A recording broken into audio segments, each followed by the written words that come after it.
for the 6-7 months building up to the tour. It's just making sure every little thing is heading towards trying to win the Tour de France. Your nutrition is a cornerstone to performance. You can train all you want, but if you're not fueling properly and getting the right kind of nutrients, you're going to crash and burn sooner or later. So for a rider like Chris, who really believes in how nutrition can influence performance, we'll start thinking about that in December 2016. And the way that we do that is to try and use nutrition to drive training adaptations in a framework where it's meal by meal, but also day by day. We consistently consume high protein, but what we do is we periodise the carbohydrate for as and when we need that. And that means that we work very closely with the coach, we work very closely with Chris, we collect all of our feedback, we're constantly monitoring all of that data just to make sure that we're on track for what we need to achieve 6 months down the line. This last couple of years we've really been able to get a good consistency of messages across the riders, and people are really into the products that we're using. Well, Grand Tours represent our biggest challenge really. When you think about it, you've got 21 days of riding for 5 and 6 hours on your bike. There's 3 main nutritional challenges for us. The first one is making sure that we're fueled to perform each day, but also that we recover to perform on consecutive days. The second one is that we manage people's weights during the 3 weeks. We don't want to put on weight, but we certainly don't want to lose weight. With James's input and his attention to detail and the way in which he uses science in sport products to sort of help us monitor and maintain weight has been really good. And then last but not least is making sure that people don't get ill.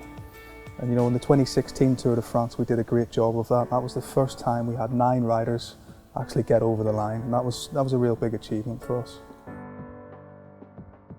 So one of the things that we try and do in a Grand Tour is we take each stage in isolation, because every stage is different, but then also all of those stages can add up to represent real hard times in the race, 2 or 3, sometimes 4-day blocks. And we try and work with the coaches to predict the energy requirements for those particular stages, and then of course we then fuel each stage differently. Every rider will go into the stage with their own specific fueling plan, and if you stick to the plan, then hopefully success will happen. I really like having everything sort of planned before the event. I know when I'm going to eat certain things, and I know I've got enough with me to last the duration of the event. So for mountain stages, we try and split it into 3 components of the race really. The first part of the race is mainly solids, so that could be rice cakes or it could be energy bars. And in the second third of the race, we then try and make the transition to semi-solids, which of course is gels. And then in the last third of the race, right before the climbs, we will then make the transition to caffeine gels. And we want people to hit that climb really in a fresh mindset, a strong mindset, and that's where we believe that we can use caffeine strategically. When we're racing, it's pretty much all thinking about what's actually happening in the race, getting things right with fueling strategies and what's coming up. So time trials represent a somewhat different nutritional challenge actually, because of course it's a shorter effort, but it's also a much more high intensity effort, which kind of means that it's fueled 100% by carbohydrate. In training you want to do exactly what you're going to do in the race basically. You don't want to go into a race having not had a certain gel or drink. So the first thing that we have to ensure is that the rider, when they turn up to race, is capable of utilising those carbohydrates as a fuel source, so that they start that time trial feeling light and that they can just generate those real high intensity efforts. In the 24 hours before racing, you're already really dialing in on the whole nutritional side of things. You want to be well fueled but not bloated.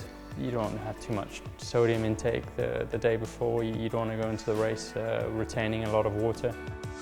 So for flat stages in particular, the initial advice would be that maybe you don't have to fuel as much as you would have to do on a mountain stage.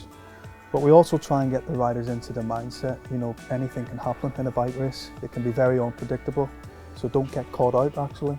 So although we try and say to riders to manage your fuel intake on a flatter stage, we also make sure they have that mindset that in case the race goes off, they're ready to go as well. For us on a flat stage, because the intensity might not be as high, then our predominant fueling strategy would be more solids actually, so perhaps more rice cakes, more bars. We would make the transition to gels towards the end of the stage, and we would probably use less caffeine gels on a flat stage actually. I've enjoyed working with SIS, certainly for what we need in terms of long endurance events. I think we're completely covered.